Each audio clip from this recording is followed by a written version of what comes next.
Hi friends, welcome to my channel Bujji's mother's daily vlog. ఈ animal games zone అనమాట. Explore అవుతూ ఉంటుంది, చూడండి. ఏంటంటే ఇక్కడ గేమ్స్ జోన్లో ఏంటంటే అలా అలా ప్రైజెస్ అనేవి చాలా ఇంక్రీజ్ అయిపోతున్నాయి అనమాట. అంటే యావరేజ్గా ఇప్పుడున్న ప్రజెంట్ ఏంటంటే ప్రజెంట్ ఉన్న కాస్ట్ పెట్టి మనకి యావరేజ్గా ఒక గేమ్ అనేది 80 to 100 రూపీస్ అలా పడుతుంది అనమాట. టూ మచ్ కాస్ట్ అనిపిస్తుంది, కానీ ఏంటంటే ఎంటర్టైన్మెంట్ అనమాట. వన్స్ దీనికి అట్రాక్ట్ అయ్యామంటే మాత్రం వెళ్ళిన ప్రతిసారి కార్డు తీసుకోవాలనిపిస్తుంది అనమాట.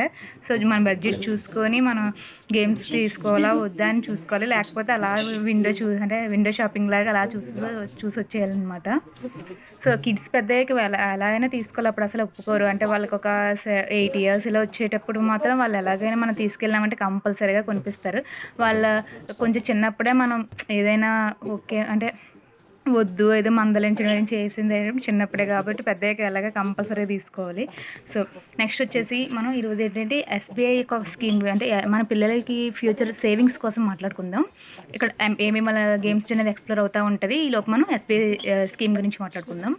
ఏంటంటే ఎస్బీఐ స్కీమ్ ఏంటంటే మనం మంత్లీ 500 నుంచి స్టార్ట్ చేసుకోవచ్చు మన పిల్లల గురించి. ఏంటంటే మనం ఒకేసారి బల్క్ అమౌంట్ అనేది మనం దాచుకోలేము. ఎందుకంటే ఇప్పుడు మిడిల్ క్లాస్లో ఎలా ఉంటుందంటే మనకి ఒకేసారి ఇప్పుడు 50,000 1 lakh అంటే చాలా బడ్డీగా అనిపిస్తుంది. అదే మనం మంత్లీ ఒక 500 1000 2000 అలా అనుకుంటే అది ఆటోమేటిక్గా కట్ అయిపోతూ ఉంటుంది.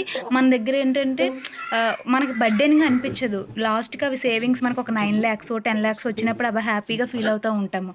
సో ఏంటంటే ఎస్బీఐలో ఆ స్కీమ్ అనేది ఉందన్నమాట. మన పిల్లలకి కట్టుకుంటే వాళ్ళు 10th class వచ్చేటప్పటికి మనం అప్పుడు టైం బట్టి మనం ఏంటంటే అప్పుడు మనకి ఇప్పటికే స్టడీస్కి మనకి ఆఫ్టర్ 10th 2 lakhs 3 lakhs ఇంకా అబౌవ్నే అవుతున్నాయి ప్రజెంట్. అంటే యావరేజ్ నార్మల్గా మనం బిలో మిడిల్గా ఆలోచించి తీసుకున్నా సరే, సో అప్పటికి మినిమం మనకు ఒక 5 lakhs 6 lakhs అవుతూ ఉంటాయి. సో అప్పటికప్పుడు మనం వేరే వాళ్ళ దగ్గర చేయి చాచుకుంటా ఉండాలి అని మనం అనుకుంటే మాత్రం ఏం చేయాలంటే అట్లీస్ట్ ఒక 2000 3000 మన పిల్లల పేరుని పెట్టుకున్నాం అనుకోండి, అంటే అలా మంత్లీ కట్ అయిపోతూ ఉంటాయి.